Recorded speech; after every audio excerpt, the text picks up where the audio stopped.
بسم اللہ الرحمن الرحیم۔ السلام علیکم ورحمۃ اللہ وبرکاتہ۔ ہمارے بعض ساتھی جب قرآن پاک کی تلاوت کر رہے ہوتے ہیں تو وہ قرآن حکیم کے الفاظ کو مجہول پڑھ رہے ہوتے ہیں، تو کوشش کرنی چاہیے کہ قرآن پاک کے الفاظ کو آپ مجہول نہ پڑھیں بلکہ معروف طریقے سے پڑھیں۔ اب مجہول پڑھنا کیا ہوتا ہے اور معروف پڑھنا کیا ہوتا ہے؟ مجہول پڑھنے کا ایک اور نام بھی بعض لوگوں نے رکھا ہوا ہے، وہ کہتے ہیں ہم سادہ طریقے سے پڑھتے ہیں، یعنی ہم تجوید کے ساتھ نہیں پڑھتے۔ تو مجہول دیکھیے گا کیسے ہو جاتا ہے اب ان کا پڑھنا۔ جیسے آپ کے سامنے ایک تختی کے کچھ حروف میں نے یہاں پر لکھے ہیں، اب آپ ذرا ان کو اچھے طریقے سے دیکھ لیں۔ با زبر با، با زیر بی۔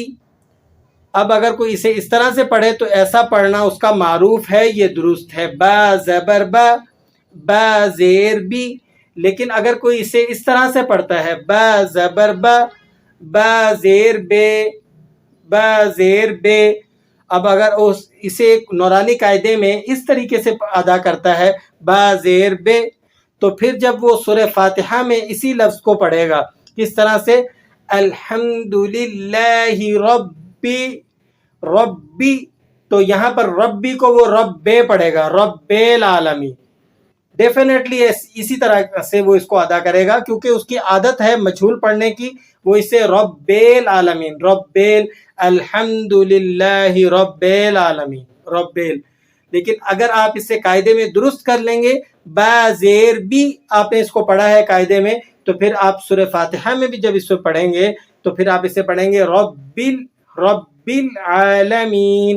اسی طرح آگے دیکھیے گا، دال زبر دا، دال زیر دی، ٹھیک ہے، دال پیش دو۔ اب دال پیش دو ہے، یہ ہے معروف پڑھنے کا طریقہ۔ اب اگر کوئی اسے اس طرح نہیں پڑھتا بلکہ مجہول پڑھتا ہے، کس طریقے سے، دال زبر دا، دال زیر دی، دال پیش دو، دال پیش دو پڑھتا ہے، تو اب جب وہ جا کر اسے سورہ فاتحہ میں پڑھے گا اس لفظ کو، تو اسے کس طرح سے پڑھے گا، دیکھیے گا، الحمدللہ، لیکن یہاں وہ چونکہ قاعدے کی ایک عادت پڑی ہوئی ہے مجہول پڑھنے کی، تو اب وہ یہاں آ کر اسے پڑھے گا الحمدللہ، بالکل اسی پڑھے گا کیونکہ نورانی قاعدے میں اس کو ایک عادت ہے مجہول پڑھنے کی، الحمدللہ، تو وہ یہاں آ کر جب سورہ فاتحہ میں نماز کے اندر ان الفاظ کو پڑھے گا، چونکہ سورہ فاتحہ اور نماز کا ذرا گہرا تعلق ہے، تو وہ اسے نماز میں بھی الحمدللہ ہی پڑھے گا۔ تو اس لیے آپ کو ذرا اس کو مجہول پڑھنے کی عادت اپنانے کا کہا جا رہا ہے، مجہول نہیں، معروف پڑھنے کی ایک عادت اپنانے کا کہا جا رہا ہے کہ آپ اسے معروف پڑھیں، قاعدے سے شروع کریں اور اپنی ایک عادت بنائیں کہ ہم نے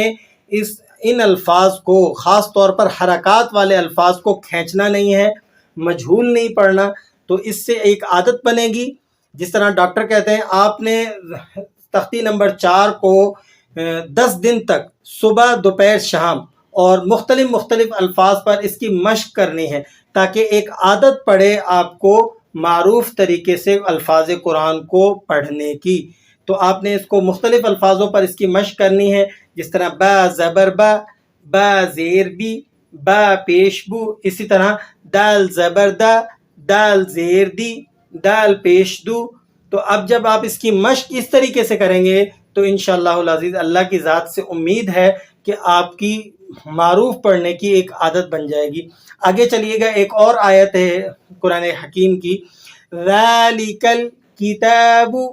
ذالک الکتاب، اب یہ با پیش بو ہے، لیکن اگر آپ اسے قاعدے سے لے کر مجہول پڑھنے کے عادی بنے ہوئے ہیں تو آپ اسے ذالک الکتاب لا ریب، کتابوں پڑھیں گے، کتابوں نہیں پڑھیں گے، کیونکہ ایک عادت نہیں ہے آپ کو معروف پڑھنے کی اور آپ کو پتہ نہیں ہے کہ معروف اور مجہول میں فرق کیا ہے۔ تو میرے بھائیوں اور اسی طرح میری بہنیں جو سنتی ہیں، میری آپ سے درخواست ہے کہ آپ تختی نمبر 4 پر فوکس کریں، ان الفاظ پر جن کے اوپر حرکات لگی ہوئی ہیں ان کو اچھے طریقے سے ادا کرنا سیکھیں تاکہ معروف پڑھنے کا اور مجہول پڑھنے کا ایک فرق، جو اس کے اندر ایک ڈفرنس ہے، وہ ہمیں واضح ہو جائے کہ معروف پڑھنا قرآن حکیم کو کیا کہلاتا ہے اور مجہول پڑھنا کیا کہلاتا ہے۔ دیکھیں ذَلِكَ الْكِتَابُ لَا رَيْبَ فِيهِ هُدًى لِّلْمُتَّقِينَ۔ تو اللہ کریم سے دعا ہے کہ اللہ تعالی ہم سب کے لیے آسانیاں پیدا فرمائے اور قرآن حکیم کو سمجھ کر قواعد کے ساتھ ہمیں اسے پڑھنے کی توفیق عطا فرمائے۔ دعاؤں میں یاد رکھیے گا، سمجھ آ جایا کرے تو آگے بھی پہنچا دیا کریں تاکہ جتنا ہو سکے لوگ درست طریقے سے قرآن حکیم کی تلاوت کریں۔ دعاؤں میں یاد رکھیے گا۔ السلام علیکم ورحمۃ اللہ وبرکاتہ۔